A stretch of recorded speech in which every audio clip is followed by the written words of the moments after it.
Welcome into the shed, everyone. It's good to have you back. Today, I am very excited because I have with me Dave Guettler, the owner of River City Bicycles, has rolled up here after going. Is there a place called the Shed in Southeast? Which, no, there's a place called the Red, which is on Salmon and 7th, Sorry. which I somehow mistakenly thought was what we were talking about. So that's where I was.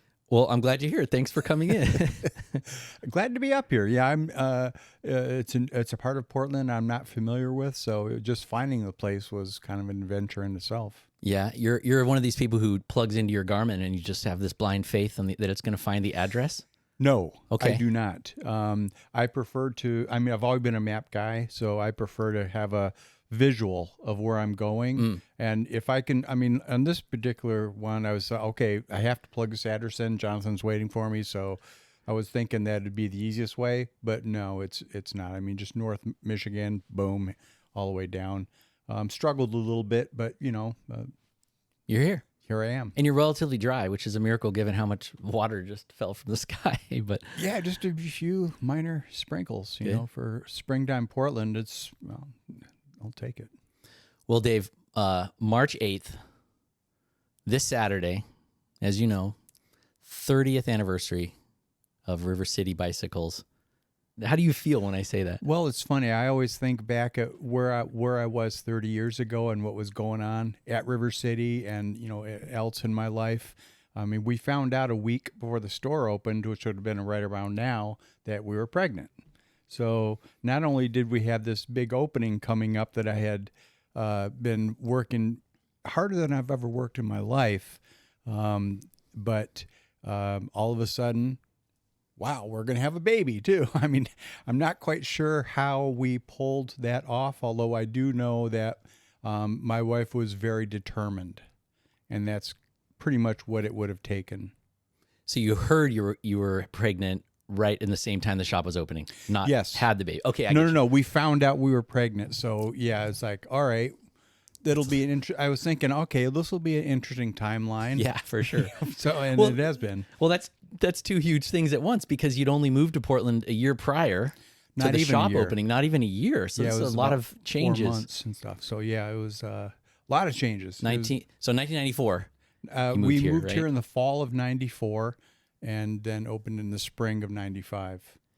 And you are a really big woodworker, and I was reading that you initially had your woodworking shop on top of that building there, which is, for folks that don't know, like MLK and Alder, right? Yes. Central East Side. You've been in the same spot for 30 years? Yes. Amazing. Yeah. And so I mentioned the woodworking because you were also, you know, in addition to buying inventory and doing all the other things to make your dream shop, you were building all the fixtures as well, making them out of wood or trying to, or No, I was. I mean, it was part of the plan. You know, I ended up buying 1,600 board feet of cherry in both 8-quarter and 4-quarter. And, you know, I had all these things figured out. You know, I had, you know, how much I would need and, you know, the designs kind of figured out. I've never been a huge drawing out and doing all of the exact dimensions and all that kind of stuff, but I had a rough enough an idea to order that amount of wood, and to spend that much money on it was a nerve-wracking experience. I'll tell you, I had to, you know, second guess myself a couple times. Can I really do this? Can I pull this off? I had not been woodworking that long, and just, you know, from my house in the Bay Area, just kind of doing a couple pieces of furniture and that kind of thing. So it was a leap of faith. so sort of like the shop. But you didn't come into the shop just as a novice. You were already a bicycle industry person, been around bikes. It feels like a lot in your life. Obviously, even before that, you're kind of. I feel like you're. I was thinking when I was getting ready for this, you know, is Dave like a bike industry lifer person? But then I was like, that just doesn't really capture all the elements of you, Dave, all the cool things that you do. But I am a lifer. You are a lifer, sure. No doubt. It doesn't consume your whole life, I should say, which I think is part of the magic of why you're still so just, you know, engaged with the shop and still so successful, and the shop is doing so well. It's because I feel like you have these other aspects of your life that are also, you know, keep things interesting. No doubt. You know, there's only so much a person can be one-dimensional or singular single dimension. Music has always been a huge part of what I do and who I am. Woodworking was a kind of a secondary thing, but the bicycling and biking all over from the time I was a kid, that was such a huge part of really. I didn't really consider it a way of life back then. It was just I was too cheap to buy a car, and I didn't really have the resources to do all that. So to me, just riding a bike just made considerably more sense than anything else. And like a lot of us, you found your way. You fell into working at a shop, and then managing a shop, and then meeting someone opening up a shop. You worked at a Bianchi store down in the Bay Area, and then it ended up working with a partner to open up like a chain of shops, right? So yes. You spent 9 or 10 years doing that down in the Bay Area before Right. you moved to Portland. So I wanted to ask, I realized that you moved to Portland with a specific idea to open this shop, which I found Yes. interesting. I didn't really understand that before. And you realized that somehow Portland would just be the right place to do that in 1994, 95. I'm curious, what about Portland made you think that back then? Well, that was a bit of a leap of faith as well. I mean, Portland was not really known as a bicycling city at that point. It was still a couple of years before the survey came out in Bicycle Magazine that ranked Portland along with Montreal. There was another city, the top 3 cities for cycling in the United States, or larger cities. But in the Bay Area, myself and my ex-partner had opened 7 stores in 10 years around the Bay Area. So I had a pretty good idea on what I was looking for and how to do it and just the steps involved to opening up a store. So on the one hand, it was a leap of faith, but on the other hand, it seemed like as much of a sure thing as I could come up with. Is there something about the difference between running chain stores and then your dream, which was to have a single shop? I'm curious, can you say something about that? Was there some feeling about having those, you said 7 stores? Right. And that just wasn't really filling your cup like you thought this dream one great shop would? Well, the bike industry was kind of in a state of transition back then. We were coming out of the 70s and 80s, with the, pegboard displays on the walls, and that kind of thing. And the Schwinn shop, the typical Schwinn shop. And we were kind of evolving into slat wall and some a little bit more sophisticated type designs. And the general thought was multiple stores. You open up all these different stores in different locations, and you can, maximize your return on investment. There was a real focus on the business side of the bike shop at that point. And my ex-partner was an MBA. So he was, totally locked into that world or set into that world. And I wasn't. I was a little bit more lowbrow and just kind of seat of the pants type of thing. And, I had tons of friends who were bike racers and, bike riders and all that kind of stuff. And we'd go for rides for, all over San Francisco, Marin County and stuff. And I'd see all these cool bikes that they have and all this cool stuff that they had that they didn't buy from any of our shops. And it would just kind of break my heart. I mean, on the one hand, I was doing all the purchasing for these stores, but on the other hand, there really wasn't anything that I would have wanted to buy for myself. So I was thinking, all right, well, there's got to be a different way of doing things. So the concept of opening up a single store that had a very strong community tie in with it, and that had catered to more of an enthusiast type cyclist. To me, that was just seemed like a lot more fun than the multi-stores and just kind of doing things by the book, and that kind of thing. In this story that Mike Sinyard, the founder of Specialized, did he come up here with you to scout locations? Did that really tell me about that? No, he was up in Portland, and we had our Specialized representative at the time. Had Mike stopping in to just to do a tour of shops with him, and we had breakfast together, and he and the rep and I had a breakfast together, and I kind of proposed taking him around to show him some of the locations that I was considering for River City. And he saw the one on Martin Luther King and goes, "Oh no, that's the one. That's a great one." That's so cool. So yeah, he was again, gave me the thumbs up, and frankly, he stepped up at a time when I really needed him to do so as well. One of the things with being in the bike industry is you have to have a line of credit with your suppliers, and however big that line of credit is, it determines how much business you can do with them. And Mike stepped up with a very large line of credit for River City.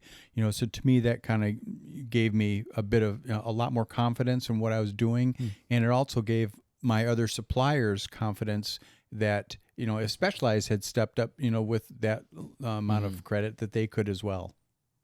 Now that's interesting, and there was a lot of space to fill in that shop, so I'm sure that was a key part get all those great Specialized bikes. Because by then, 95, Specialized was pretty well ensconced, right, in the industry? Because they were It was kind of at the tail end of the mountain bike boom. Okay, it was right before the Lance Armstrong, the road bike boom. That's right. And I've always been a road rider, so we started off River City with a strong road bike presence. And that kind of, set us up for the Lance Armstrong era and all that went along with that. Well, it's a good investment for Mr. Sinyard and Specialized, because 30 years later, you've probably sold more Specialized than almost any shop in the country, if not more. We have a very strong relationship with Specialized. I mean, there's been, ebbs and flows throughout the years, as with any relationship, but I still consider him a great guy and a good friend, and we've done a ton of really phenomenal bike rides together. Probably of the 10 hardest bike rides I've ever done in my life, 5 of them have been with him and with Specialized. Well, it's neat. So yeah, well, there's so much I want to ask you, but I can't move on from this sort of era without asking you about the fact that you were really into bikes right during the mountain bike boom. In California. You were in Chico at the time, right? Yes. When this was like early 80s. Very early 80s, like 1980. Yeah, like working in shops. And I was reading something where it sounded like you're basically building a clunker out of BMX parts, getting the old, 3-speed drum brakes, that kind of thing. That was fascinating. You said you were kind of exploring around the mountains of Chico. I just thought that was so neat, being right at the crest of that mountain biking craze, which was huge worldwide, but certainly in Northern California. I mean, it was, repack and all the Mount Tam stuff wasn't too far away. What was that like? Was that exciting? It was amazing. It was exciting. Because who doesn't remember their first mountain bike ride that they ever took? Yeah, for sure. If you're coming from a road bike background, and all of a sudden you go, you sit yourself on a fat tire bike and go for a cruise, it's highly memorable. And just being at that state when Bill Lindsay brought a mountain goat around to all the shops and was letting all the shop people ride it and stuff, and it was just, this spark kind of goes off in your mind to go, holy cow, this just opens up so much more riding for us. So I'm curious, so you were at the crest of that mountain biking craze, but then you come to Portland, and you said it hadn't really turned into sort of the urban cycling mecca that it would like 10 years after that, 05 or so. But I'd love if you could share what was or I don't know if you had enough time to know this, but what was the bike scene like in 1995 in Portland? Well, fortunately, we were there to reap the benefits of the people who had laid the groundwork 10 years, 15 years earlier than that. Jay Graves from Bike Gallery, Rex Burkhalter. There are a few people at BTA that were very dedicated to making bicycles a more integral part of the Portland scene. And we kind of were able to reap the rewards of being in that place at that time.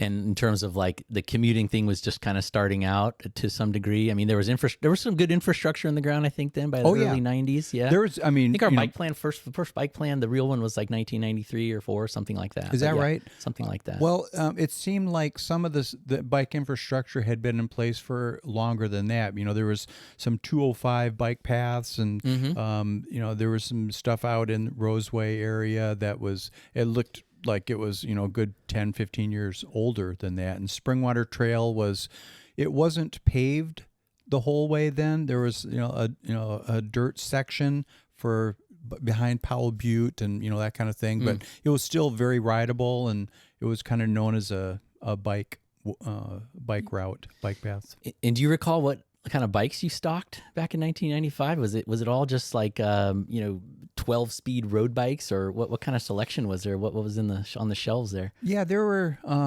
we had a wide variety of bikes. I started off, we had BMX bikes and kids bikes and mountain bikes and, pro road bikes. And, the road bikes were quite different than they are now. And especially the mountain bikes are considerably different, more different. But I had a pretty good appreciation for all those kinds of bikes, and I didn't want to pro shop.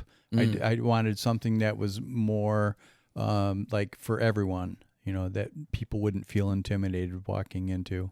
And while Portland hadn't really sort of grasped its full potential as the bike capital of America yet, there was a lot of bike shops in the mid 90s and stuff. You didn't enter, you didn't enter sort of just an immature market for cycling. So I'm curious what it was like the first year or so in business. Was it instantly a hit, or were there days or months where you're like, oh geez, this isn't working out? What was the business like when you first opened? Well, we had opened up a lot of stores down in the Bay Area. So I had in my business plan, I had, considerable numbers to draw off of in terms of the business plan.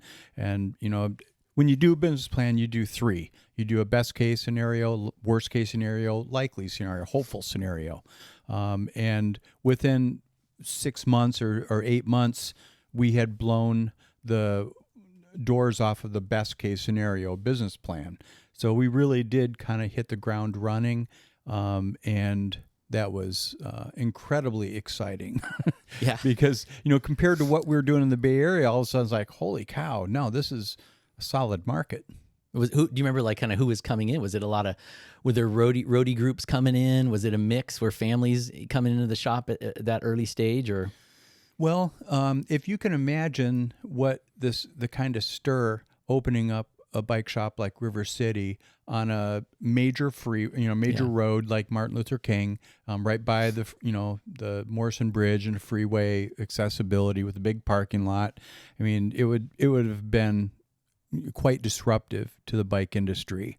And so, yeah, it was a little bit of everything. And, I really wanted to connect into the community. So that was a huge kind of part of what I was trying to do. Was that as common of a thing back then, to have shops really embrace that community aspect that they were? I mean, beyond hosting a ride for a group or something, which I think would be pretty typical. Right. You always went more beyond that, but I'm just curious, was that something you thought you kind of did a little bit more so than other shops at the time?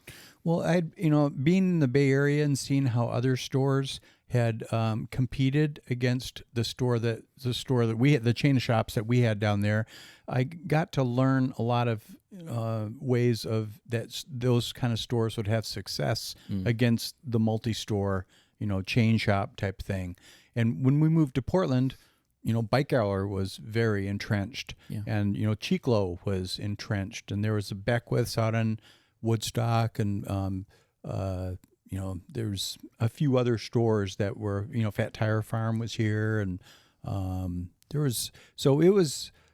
it wasn't like there was this, a shortage of bike shops around. All of a sudden, we had to kind of, come out swinging and, do what we do. And I think one of the many things that sets, I think, River City apart is I came up with just thinking like your generosity to the community. You've always been someone that's really investing in the community and in your staff. Well, with the staff, I mean, I've always had the mentality of, well, I'll take care of them, they take care of me. This has got to be a mutually beneficial relationship where both parties have to get a benefit, have to reap the rewards of working at River City. And so that was kind of an easy one. That was kind of a no-brainer to me. I don't understand how other business people don't have that mentality, frankly, because I can't do all the work. I'm not gonna fix all the bikes. I'm not gonna sell all the bikes. Those guys are so good. Oh my gosh, they blow me away on a daily basis. And with their dedication to the approach that River City has had for all these years, and it's kind of an unquestioned aspect of their job that they're going to continue on the mentality of how River City started and what made us, led us to success. Yeah. On that note, was it always a shop where there were just such an amazing like product selection? I think that's one thing that I just really appreciate about River City is you go in there and there's so many. It doesn't feel overwhelming because it's it's aesthetically nice and organized, but a tremendous amount, like just different types of products and all kinds of. It's hard to like, if you're a bike person, it's kind of hard to leave sometimes without grabbing something. Bless your heart. Thank you very much. That's the mentality. That's the approach we encourage. I mean, like, did you need to have 10 different styles of knee warmers? Well, yeah, because they're all kind of cool and, and they all fit differently. And people are looking for something that's a little bit lighter or a little bit, more warmer or whatever. I mean, and that's the beauty of the bikes. I mean, there's so many, everybody's got their own way of doing it. And it might be completely different from how I want to do it, but doesn't make it any less valid. And if they want to check something out, they can just go upstairs to the test track that is up there, right? I don't know if everybody knows that that's up there. Yeah, the indoor test track was kind of part of the original plan, actually. Before I moved up here, obviously I was putting a ton of thought and talking to friends and everything else. And there was a lot of warnings from my very good friends about just how rainy it would be in Portland. And it kind of intimidated me. I mean, it was not a given. Like in California, it's busy for 10, 12, really 12 months out of the year. It's in season because it doesn't rain. If it rains one day, well, nobody rides. If it rains in Portland, it won't rain the next day. Yeah, exactly. It's one of those things, you put your rain gear on and you ride to work. It's not a question. But even though I was born and raised in Michigan, and have lived through those hellish winters that we have out there, it was intimidating moving to Portland, thinking about how, is it going to rain every day for 4 months straight or whatever? And it doesn't. Well, you had to find a way to turn that to your advantage to some degree. I mean, selling fenders, rain gear. These are specialties of River City, and having service people that know how to put fenders on, that kind of thing. All the no doubt the special things that a good bike shop in Portland has to be good at. Well, and yeah, thank you for mentioning fenders because that was another part of the history of River City that was so fun. Oh my gosh, we had about a 2 or 3 year stretch where we were doing making all these wooden fenders. Yeah, and just designing those with one of the mechanics that was at River City, Chris McMurtry. We were trying to design all these just really cool, designs for the wood, the different kinds of wood and stuff, and with all the hardware to install them on any bikes. And it was super fun. Never want to do it again, but it was very fun. Those are very cool. If people have some of those, I mean, they're collectible now. You're not selling them anymore, are you? No, I burned the molds. Oh, you did? Yes, I did. Wow. We had I had an order for 700 pairs of fenders come in from this company called Dahan Folding Bikes. Yeah. And it broke me. Oh my goodness, I didn't know that. It was they ordered matching fenders and chain guards, which we filled the order, and that was it. Wow. Yeah. I did not know about that. That's quite a story. So you mentioned working with an employee on that. Yeah, and I bet you've got so many stories of just the talented people that have come through there. Oh, it's crazy. The interesting, like they just have so many different things they're good at. I was thinking of one I thought of was Matt Cartwright. Right. Really amazing, like artist, metal fabricator. Oh, yeah. Who was an employee. I knew that he made the bike people on the roof. He made the bike people as a way of, I gave him a loan to go into welding school. Okay. And to pay me back, he decided, he created these bike people to put on the roof.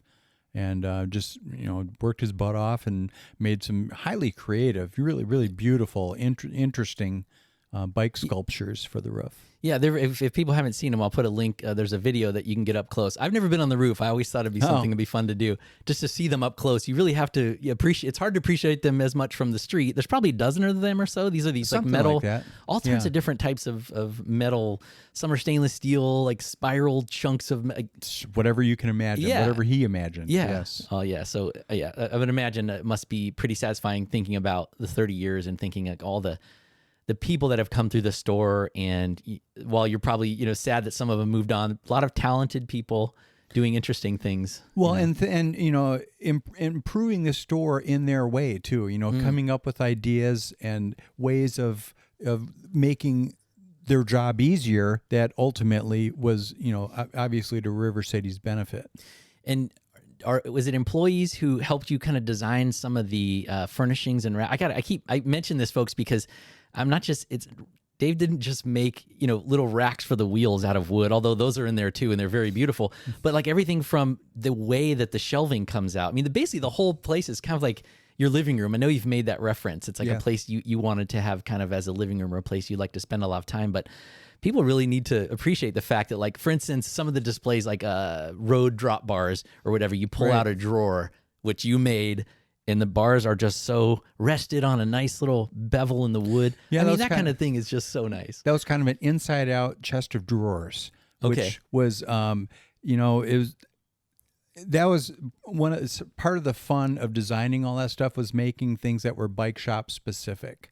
That we really needed to come up with a way of utilizing this minimal square footage with maximum display things, and that was one of the outcomes of that. And it was a lot of input from staff has been a huge part of why River City is what we are.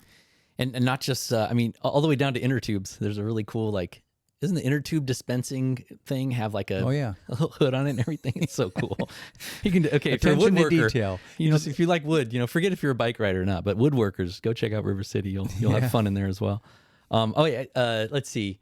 There's so many neat things about the shop that differentiate it. Obviously the collection of your bikes, which I know you're very proud of. And I read recently that as part of the 30th celebration, you're going to let people ride some of these? Is that? We're going to do a demo, a vintage demo bike. Oh boy, you better sell it. You better have some way of. There's going to be a lot of people want to do that. There's a lot of bike nerds that'll come out of the woodwork.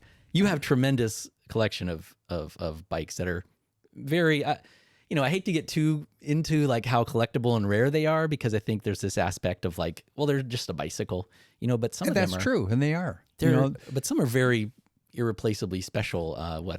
There's one of the Colnagos from like the Eddie Merckx era, right? That was made by Ernesto Colnago, and a number of other things in there that are just really special. So, but that was just a bike. I mean, that was a bike it was a racing bike that was not designed to be hung from a ceiling. Right. It was designed to have the shit raced out of it and thrown in the back of a truck with 10 other ones and driven to the next race. And they were really designed to be a workhorse. Yeah, there's a lot of special bikes, but you gotta crane your neck a little bit to see them all in there. So if you do that demo, that would be really fun.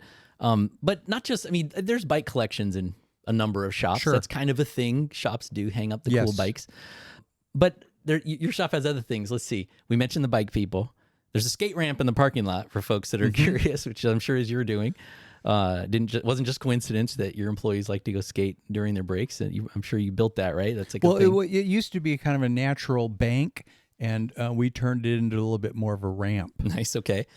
But the other one that's probably the most popular is the Eddie Merckx shrine. Oh, right. Right as you come in, which has survived probably 20, 25 years now, right? Something like that, yeah. Why the Eddie Merckx shrine? Well, Eddie Merckx was a hero of mine when I got into bicycling. We'd watch him or hear about his racing exploits and try to follow whatever news we could come up with. My brother and I. My brother was a year and a half older, and he kind of got me into bikes, and he was a big influence. And Eddie Merckx, even back then, he was revered as the greatest cyclist ever. And so I just thought it would be a really cool thing to have in front or on top of the cappuccino bar. Yeah. Shannon Holt had designed that and put all that together. And she did an amazing job. I mean, she's a true artist, and that comes through with her interpretation of an Eddie Merckx shrine. Yeah. And I think the best testament to how good a job she did on that is and I like this fact that it's pretty much stood the test of time. Yes. It's not like it's been changed or moved or it's there. And it's still very cool when you come in. You can see, there's some quotes. If people haven't seen it, there's quotes from Eddie Merckx. There's great photographs. Right. Some of the like banners, or what do you call them, like flags, pennants of some sort that kind of tassels. It feels like It's got a shrine type feel to it. yeah.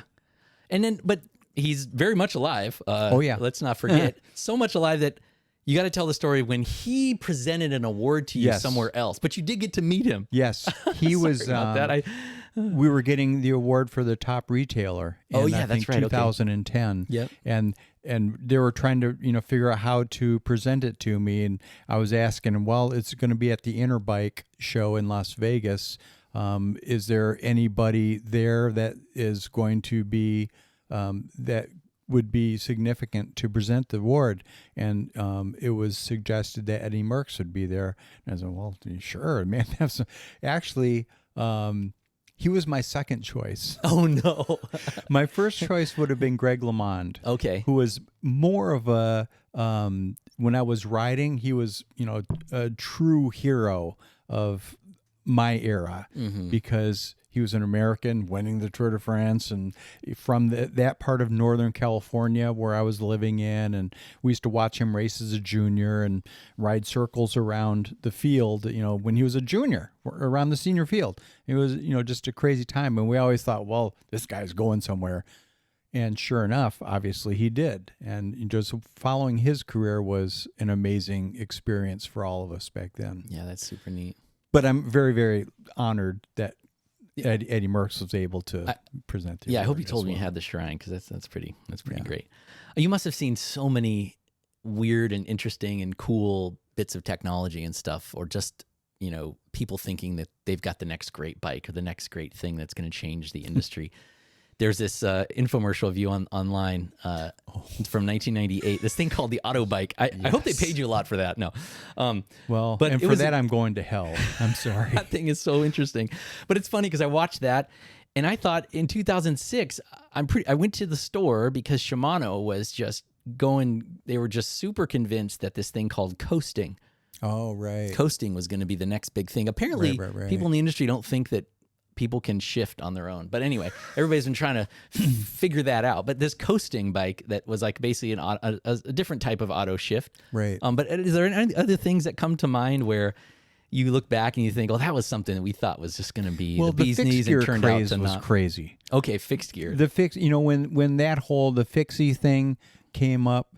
I mean, as a bike racer, we used to ride fixed gears for a couple months in the wintertime, January and February, and then switch back into our geared bikes, and that was it. Never would have thought about taking the brakes off of it and using that for commuting or getting around town or anything else. I mean, we would do long rides on them. Sure. We'd do 50, 60-mile rides on them occasionally, but not without brakes. Yeah.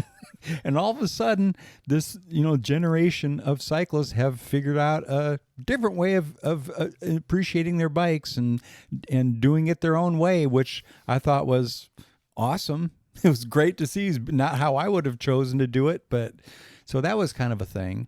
Did River City sell like fixies much? I don't remember. Oh, we did. You guys Yeah. had a lot of fixies in We there? sold Bianchi Oh, of course. Ecopista, which was the bike, to build off of, wow. build those off of. Fixies. There's been so much change in our community, obviously in 30 years, change in the bike industry. It hasn't necessarily all been great, wonderful unicorns and roses. Tell me something about when the pandemic hit at River City. You've got a big staff, I think, for a bike shop.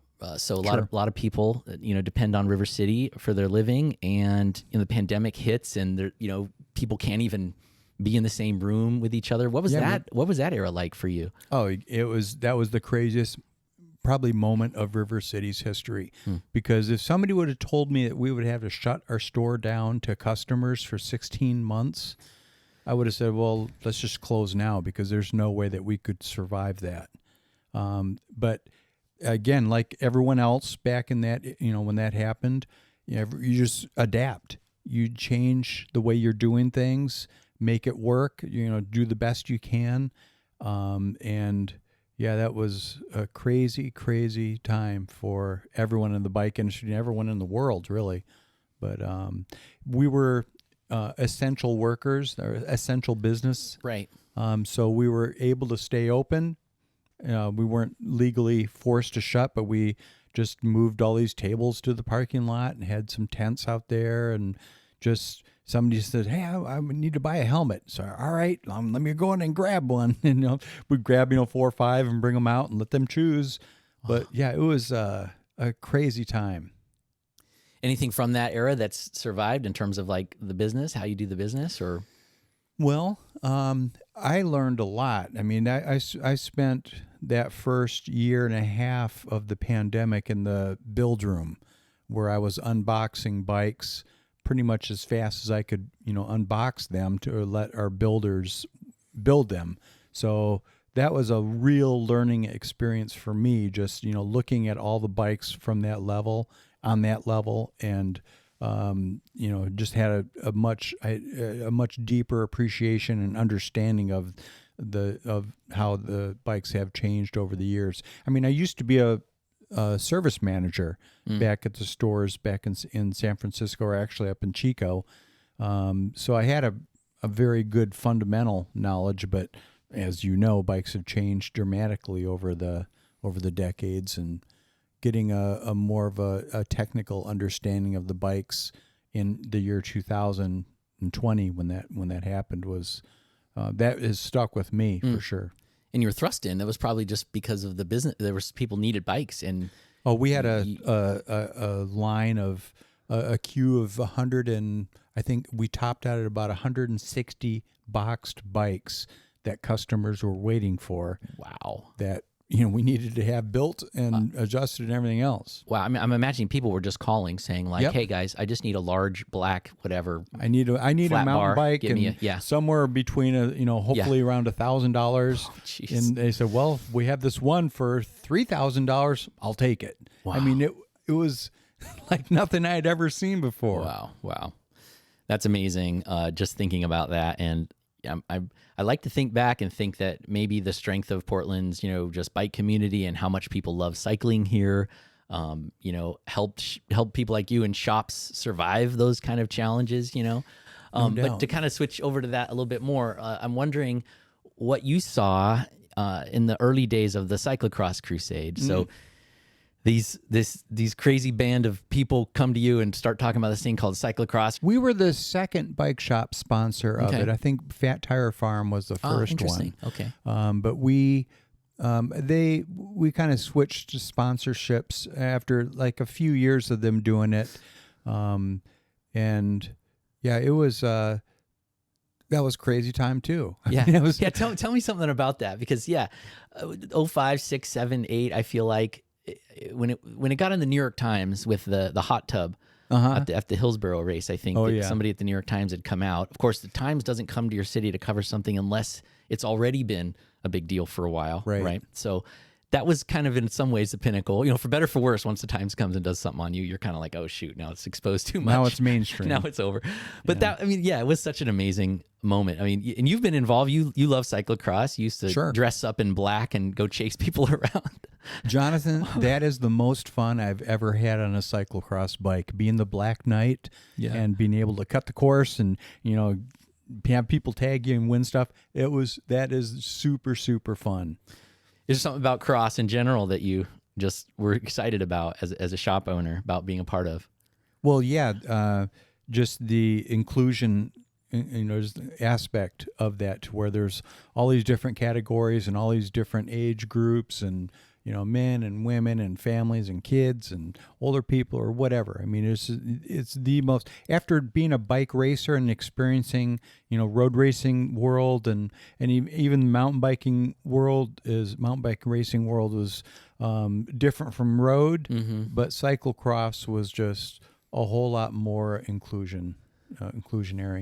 Yeah, like on that note, the bike scene, the bike world, the bike industry can sometimes feel like it's split between different subgroups and interests, and I know you talk about how, like the bike people are the people on the roof are bunch of different kind of riders, and you said that you try to hire people who can speak different bike languages depending on who comes into the store. But I'd love to hear from you a little bit more about how have you balanced that? I mean, obviously you came from more of an enthusiast, kind of like really loving going fast, and Eddie Merckx and Greg LeMond, and those things are sometimes hard to balance with a more utilitarian view, or a view where someone that just wants to go to the store, or family biking. How have you managed those, balance those two things in owning the shop over these years? Well, nobody who's ever ridden with me would mistake me for a bike racer.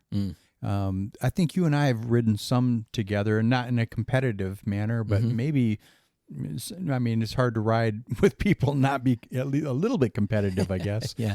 But one of the things that I've always been attracted to is touring. I've always really, really enjoyed bike touring. That was the thing that kind of got me into quality bikes way back when. And as a kid, it's like, you mean I can just pick out a spot on a map and take off on my bike from my house, and after a certain amount of time and distance, I'll be there for free? It was just such an incredible value to me. It's like, why doesn't everybody do this? Yeah, right. Yeah. So there was that element. And then also growing, kind of getting into bikes in Chico. Chico was really a bike community, a strong bike culture community as well. Bike commuters and just, I never had a car when I was there, but it was just it's just easy to get around by bikes. And I know that, and you know that, and, many other people in Portland know that, and just kind of communicating with people on that level, it's a very satisfying thing to do. Yeah, and you've translated some of that sense or spirit into sort of the performance world. I was thinking the example of how you've influenced Specialized and some of their bike models into sort of a more Portland version. One time you were expressing sort of like, well, it took us several years, but we finally got them to have more tire clearance and fenders on the Diverge or whatever it is. That's true. One of their bike models. You turned it into something that was a little bit more of an all-arounder. So I feel like that's kind of example of that spirit. And, that's the nice thing about having a good communication with your suppliers and being able to, have success with their bikes in a particular area. The Roubaix, when Mike Sinyard designed that Roubaix, and he'd go to his bike designers, I want something that's racy but not too racy. And they'd come up with something, and he said, nope, it's too racy. And it took like several of examples of him and say, no, this is not what I had in mind. But I remember when they were fine tuning it, he had me send him down my favorite bike. And so I sent him down, I was riding a Lightspeed at the time, and so he took the geometry of the Lightspeed and he made very slight tweaks. He had three different models of the Roubaix within the Lightspeed geometry was slightly different. We did that with like 2 or 3 other dealers as well. And we'd go out for a ride, and then he'd get our feedback on it, and you'd go out for another ride and get our feedback. But that was a fun experience. That's a neat story. Hearing that he was like, "Well, just send me your favorite bike. I'm just going to check it out." And you want to That's a good way to copy do it. That's a good way to. Well, you're a great person to ask, because, and I'm just, as you're talking and we're on this topic, I'm like, I'm so grateful that you're not like a really, don't take this the wrong way, Dave, but you're not one of these like super serious, fast all the time people, right? Which is pretty common in the bike industry. There are a lot of people that are like that, I'm saying, especially people in your position. They own a shop, they're just like all about the bikes, and it's a lot of times performance oriented. I feel like that would have just shifted the vibe of River City a lot. But it's a great reflection of kind of who you are. Well, we have a saying at River City: if I can't have an ego, nobody else can either. There you go. And again, people understand that, and that's kind of how we run things, in terms of relating to customers and all that kind of stuff. And, that's the thing that bothers me about cycling as much as anything else, is when the ego gets too big, like in a group or, from a particular individual, that kind of thing. It's kind of one of the downsides to cycling that I can think of. it tends to interfere with other people's enjoyments. And, I'm sure everybody knows of a group ride where like one person just breaks the whole thing up and it turns into, tries to turn it into a race or whatever. And that's a super frustrating experience. And how have you dealt with that as River City? I mean, you definitely sponsor a lot of race teams. Your employees are some of the fastest people sometimes around. You've got employees that have won multiple national championships in their category. So that must be a tricky balance. Or have you dealt with it by? I mean, I'm thinking of things like, I don't know, not taking yourself too seriously. Is that kind of one of the ways you've dealt with that? Because you certainly have a lot of fast riders, and I hear you. I know that. I've been in the bike industry a while too. Like it's pretty. It can move from I'm fast to now I'm a jerk and about it, and I don't want to ride with slow people. I get that. No doubt. So I was thinking, I don't know, what are some things like you've got, Weaver, Ryan Weaver, one of your employees, I'm a B Weaver, right? I feel like you're always making fun T-shirts or something. There's kind of always some levity there in the shop. Super important. I mean, and Weaver's one of the nicest guys in Portland. Also very fast and super fast. Those two things can be true. And super nice. I mean, but that's kind of one of that mentality that that people I think sign up for River City. We had a guy. His very first job he'd ever had outside of being a professional bike racer was working at River City. When he was like 26, 27 years old, a guy named John Walrod. But he was a national caliber pro cyclist. About the same time that all of the EPO stuff was happening, and he decided he did not want to go that route. So he stopped cycling at a time when he could have kept going, whether because he didn't want to, get involved in that side of it. Yeah, that's interesting. Is there, if you could look back and tell something to a young Dave Guettler looking to start a bike shop in Portland, is there something you'd want to tell him? Wow. It's funny when I think back at how I was kind of planning River City bicycles to work out and how close it actually is to how I was hoping that it would be, 30 years ago. It's incredibly encouraging. It's incredibly satisfying seeing how it's resulted in the measure of success that we've had. So, yeah, I would say, one of my greatest fears was before starting River City was when I was part of the chain shop, I was saying, okay, I'm coming to a crossroads in my life, and if I don't take this leap of faith and move up to Portland to start this, I will always wonder, well, would it have worked? Would it have worked? Yes or no? And I'd never know if I didn't try. So my thought was that I don't care if I have to work twice as hard for half as much money, at least I'll know. And that's probably the most satisfying thing at my point in life right now. I mean, here I'm 67 years old and thinking, all right, well, it's just very satisfying, very gratifying. And you're still at the shop on the regular, and oh yeah, plan to be. Yeah. My favorite day is Saturday. That's when I get to work on the floor at a bike shop, and the bike shop of my dreams. Oh, good. So I was going to ask you, would you go in? You're still on the floor working on Saturdays? Okay, good. No. It's that's has historically been the most important day of my week because I get to talk to customers, get to work our staff, and have beers after work, and that kind of thing. Yeah. Well, it's so great. You've done it in a different way. I feel like a lot of the thing. I mean, from building your own furnishings to being in the same building for 30 years, that you've just done it your own way. There's this video I saw called "No Shortcuts" about just the way you've approached it, and I think it just really shines through. You've the contradiction of the fact that in some ways people may say, Dave, you can't run a bike shop like that. What are you doing? I remember true. I remember People being in said there. that. I remember being in there. I don't know. This was kind of a while ago, so this may be dated, but you had handwritten receipts. Oh yeah. And I For and I many was years. like, well, this is a big shop. How in the heck are they writing receipts by hand?